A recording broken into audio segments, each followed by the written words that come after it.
Vamos a tratar un tema que se relaciona con una muy famosa batalla,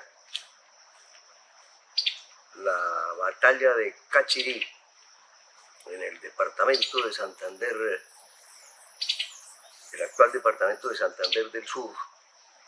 Y dicho enfrentamiento vale la pena ser conocido, vale la pena ser recordado, porque ocasionó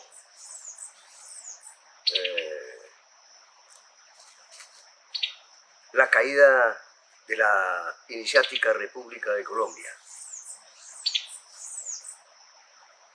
¿Qué sucedió? Después de la independencia del 20 de julio de 1810 se presentaron problemas de filosofía política relacionados con la forma de gobierno que debía imperar en los territorios que ni siquiera estaban liberados realmente, porque la mayoría estaba en el poder de los españoles. Se enfrentaron federalistas que preferían el sistema norteamericano, creado allá en la Constitución de Filadelfia. Otros se inclinaban por las constituciones sucesivas de la Revolución Francesa, otros por el sistema inglés, etcétera, etcétera. El fenómeno del mimetismo, el fenómeno de la imitación. Los federalistas comandados por Camilo Torres y los centralistas comandados por Antonio Nariño, Cundinamarca y las otras provincias. Nariño prefería la unidad militar, la unidad administrativa y la unidad política en semejantes circunstancias. Pero no se pusieron de acuerdo, prefirieron el enfrentamiento militar, prefirieron la guerra civil. No obstante, las advertencias que ya había hecho Nariño en la Bagatela, en un día de las llamadas noticias muy gordas que causaron sensación el día de su publicación, en que los prevenía sobre lo que podía suceder si continuaba o permanecía la desunión, porque ya venía la flota española al mando del mariscal Morillo, quien era militar triunfante y con todo el contingente de miles de hombres, más de 10.000, que eran veteranos de las guerras contra la invasión napoleónica, de la cual, por supuesto, salieron victoriosos. En Cachirí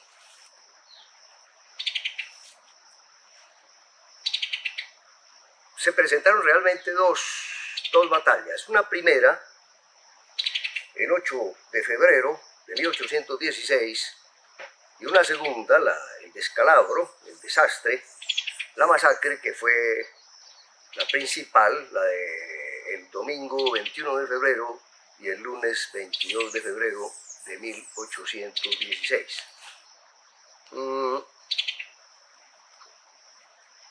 Calzada, que estaba operando en la región, estaba en Matanza, había pasado a Suratá, y de Suratá hacia el caserío de Ramírez, unas 16 leguas de Ocaña, dejó 2 leguas y media más allá de Suratá un contingente de 300 hombres en una zona escabrosa, zona de difícil acceso, y a ese contingente los patriotas que habían llegado el 5 a Bucaramanga se trasladaron a Matanza, pasaron a Suratá, y García Rovira comisiona 200 hombres al mando de Francisco de Paula Santander para enfrentar a los 300 soldados dejados por Calzada, porque los dejó en ese sitio porque sabía que los patriotas tenían que pasar por ahí. Santander se decidió el 8 de febrero entrar en combate y por espacio de una hora, resulta triunfante, los ponen en desbandada, pero dadas las circunstancias, lamentablemente, para munas y de lluvia y demás, no fue posible la persecución de los derrotados, de los que huían, que pasaron a sumarse a las tropas de Sebastián de la Calzada, que en ese momento estaba en el caserío de Ramírez y que estaba agrandando su ejército con 300 hombres que pertenecían a la división del general Miguel de la Torre, que en ese momento se encontraba en la población de Ocaña. No se sabe qué pasó, pero retrocedieron los 200 comisionados por García Rovira con Santander, y decidió García Rovira, con otros, remitir un contingente grande de soldados hacia los valles de Cúcuta, a mando del coronel piedecuestano José María Mantilla, y enviar también contingentes en los alrededores de Suratá para enfrentar a los españoles. ¿Qué sucedió? Que fue una medida realmente impolítica, porque no obstante la igualdad en el número de los soldados en ambos ejércitos, españoles y patriotas, más o menos 2.500 y 2.500, en esta circunstancia pues se rebajaron a la módica suma de 1.600 soldados las tropas de García Rovira y de Santander. De todas maneras, el gobierno general le había ordenado a García Rovira que accionara sobre Calzada, enfrentara a Calzada, y que no permitiera que le llegaran refuerzos de Venezuela. De todas maneras, García Rovira y Santander tenían refuerzos de Cundinamarca, de Santa Fe, y tenían refuerzos también de Tunja, porque veremos que hay un batallón Santa Fe y un batallón Tunja.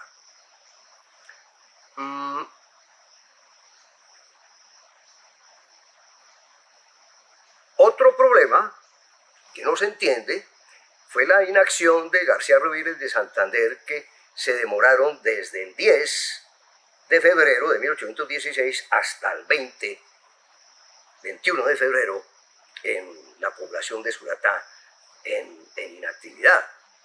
Entonces, Calzada, habiendo agrandado su ejército, se devuelve del caserío de Ramírez hacia el poblado de Cachirí, donde llega el 21 de febrero, día domingo de 1816, y a mediodía, a la hora de almorzar, a la hora del rancho. En eso de las 3 de la tarde se enfrentan los dos ejércitos, una avanzada a mando del general Santander, que se enfrentan en una laguna al oriente del poblado, una laguneta pequeña, y más o menos por espacio de una hora, el combate bastante equilibrado, empiezan a ganarlo los patriotas, y se mantienen en esas posiciones. Cuando viene ya la caída de la tarde, la entrada de la noche, la nocturnidad, Calzada ubica al batallón Numancia en el flanco izquierdo del río Cachirí, y pasando el puente ubica en las alturas también del lado izquierdo a cazadores pertenecientes a dos de sus batallones. ¿Y qué hace el general Santander y el general García Rovira? Replegarse, parapetarse, atrincherarse en 3 líneas, un atrincheramiento en 3 líneas bastante improvisado, como dice el autor de Santander y sus municipios, José Fulgencio Gutiérrez, historiador santanderiano de Bogotá, tan importante y tan, y al día siguiente Al día siguiente, 22 de febrero, lunes de 1816, el general Sebastián de la Calzada decide un ataque de carácter general. Ubica en las alturas del lado derecho, del flanco derecho, a Matías Escuté, un español, un bellaquín que después se pasaría al ejército patriota y que sería despreciado por Simón Bolívar. Y por el frente, el comandante Carlos Tolrá del batallón segundo de Numancia. Entonces el ataque fue de carácter envolvente, concéntrico, y algo muy curioso que causó sorpresa en las filas de los patriotas, que fue que por la primera vez se utilizó la música, los tambores, las cornetas, las trompetas, que realmente no estaban acostumbrados los patriotas, y era la primera vez que se utilizaban en un combate en el territorio de la Nueva Granada. Los españoles, mayores en número, arremetieron con descargas de fusiles, con cañonazos permanentes. Los patriotas resistieron por espacio de una hora, tuvieron que retroceder a la segunda trinchera. En esa segunda trinchera resistieron la arremetida de los veteranos españoles por espacio de 2 horas, y el batallón Santa Fe, sintiéndose acorralado, sintiéndose rodeado, solicitó ayuda al batallón Tunja y pasaron a la tercera trinchera, que era donde se hallaba ese batallón. Allí la lucha se complicó y nuevamente por espacio de 3 horas se enfrentaron los patriotas y los españoles en un combate a muerte. Calzada decide entrar con todo su poder, con toda la soldadesca, con sus 2.500 hombres. Y después de esas otras 3 horas de combate en la tercera trinchera, de pronto no se sabe qué sucedió, qué acaeció, qué pasó. El pánico empezó a tomarse las filas de los patriotas, el miedo, el pavor, el susto a la muerte, y lamentablemente ocasionó la desbandada total del ejército patriota. Y realmente estaba sorprendido el general Sebastián de la Calzada de la resistencia patriota en esa tercera trinchera, y desde la primera, que por eso arremetió con todo su poder militar.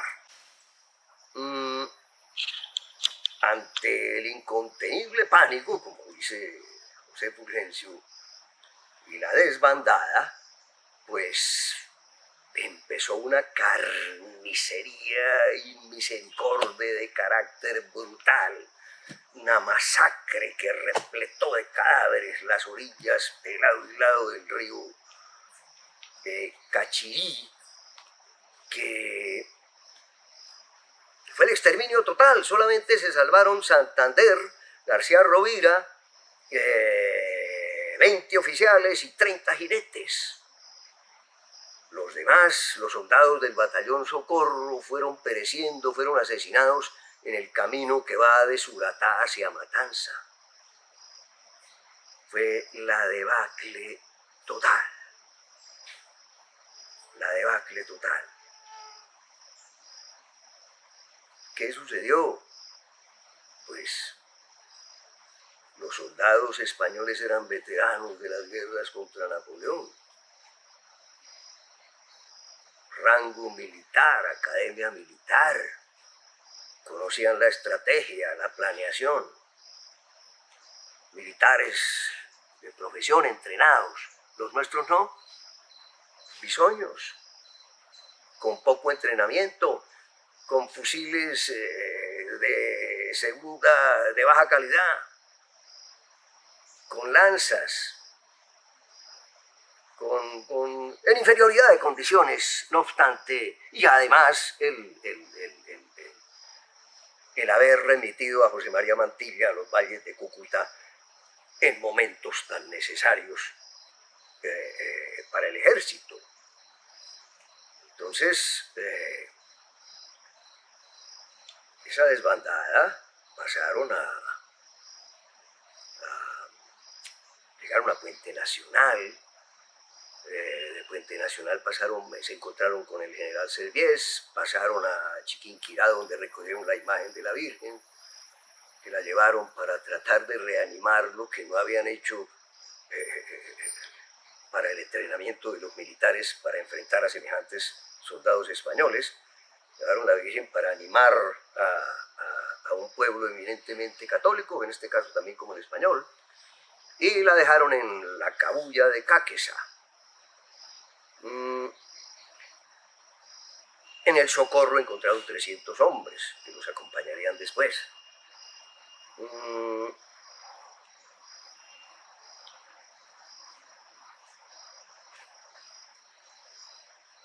Por supuesto, el general triunfante pasó por Suratá, pasó por Matanza, llegó a Bucaramanga, Girón, San Benito,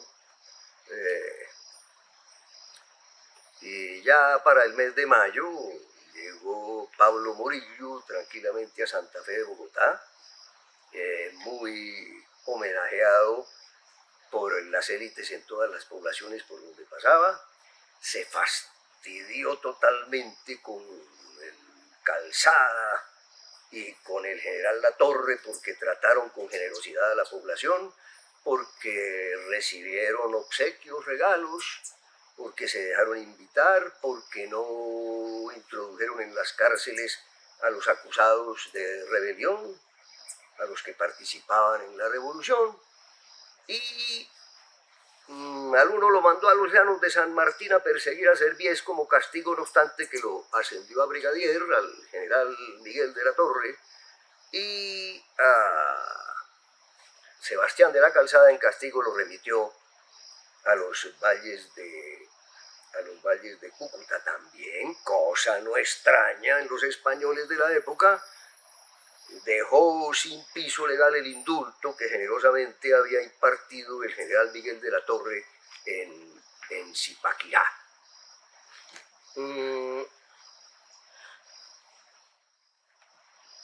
Debo decir que en este combate surgió una frase que realmente no fue histórica, sino se convirtió como en un mito, que se la endilgan al estudiante mártir, a Custodio García Rovira, que está en la estatua allá en el Parque García Rovira en Bucaramanga. La de Firmes Cachirí, carajo. Realmente no fue cierta dicha frase. Esa frase se pronunciaría un año después, 1817, en la batalla de San Félix, por la costumbre que tenían los españoles, y que después también lo haría Simón Bolívar, de nombrar a los soldados que más se distinguían con el nombre de la acción. Entonces, en esa batalla de San Félix, ese Firmes Cachirí fue pronunciado, pero por las tropas españolas, recordando el triunfo brutal de la batalla de Cachirí. Entonces, queda el mito de la frase desmentido, sin por supuesto rebajar las calidades morales y también militares y de ánimo en el combate del llamado estudiante mártir Custodio García Rovira. Recordamos que en su homenaje existe la provincia de García Rovira, cuya capital es Málaga, y que tanto sonó en la historia de la República, en la historia del siglo XIX, con la existencia de una personalidad muy connotada que se llamó el general Solon Wilches, comandante de los ejércitos de la República y también candidato a la presidencia. Para entender el tamaño y comprender históricamente el tamaño del desastre, el descalabro que costaría la vida de la incipiente república por la desunión, por no entenderse, por estar en la guerra civil, un español, Rafael Sevilla, citado por aquellos historiadores clásicos del Colegio Henao de Arrubla, y vuelto a citar por el historiador santanderiano ya mencionado, en sus memorias el español Rafael Sevilla escribió lo siguiente, las impresiones que tuvo cuando pasó con otros compañeros días después del desastre de Cachirí, días después del 21 y el 22 de febrero de 1816. Dice así el español: dormimos al pie del gran páramo de Cachirí. A las 3 de la tarde descendíamos ya de aquellas altísimas cordilleras cuyas cumbres desde lejos parecen tocar el cielo. Por allá está el páramo de Santurbán. Hora y media después estábamos en el sitio famoso donde tuvo lugar la batalla. 2 casitas en que nos alojamos estaban acribilladas a balazos. El olor que exhalaban los insepultos cadáveres que yacían en derredor era insoportable. Por la mañana empezábamos a trepar la empinada cuesta en que estaban los parapetos. La margen del río, la extensa pendiente y el llano, todo aquel terreno escabroso que tardamos casi todo el día en atravesar, estaba cubierto de muertos en putrefacción, de caballos en el mismo estado y de prendas de un ejército destrozado. Las aves de rapiña cerníanse ominosas sobre aquel cementerio descubierto. Para terminar, para no alargarme tanto, resultados de la batalla. Pues la caída de la República en manos del pacificador brutal y terrible Pablo Morillo, y la módica suma de 1000 muertos, entre ellos 40 oficiales, 200 heridos por los patriotas, estoy hablando, para los patriotas, 500 prisioneros, entre ellos 28 oficiales, 2 piezas de artillería, 4 banderas, 700 fusiles, 300 lanzas, 45.000 cartuchos, y todo lo que pertenece a un ejército, todo el material, los bagajes, los pertrechos, los ganados. Y de parte de los realistas, ¿qué sucedió con los realistas? Solamente perdieron 150 hombres entre muertos y heridos. Qué lamentable suceso, que de todas maneras vale la pena recordarlo.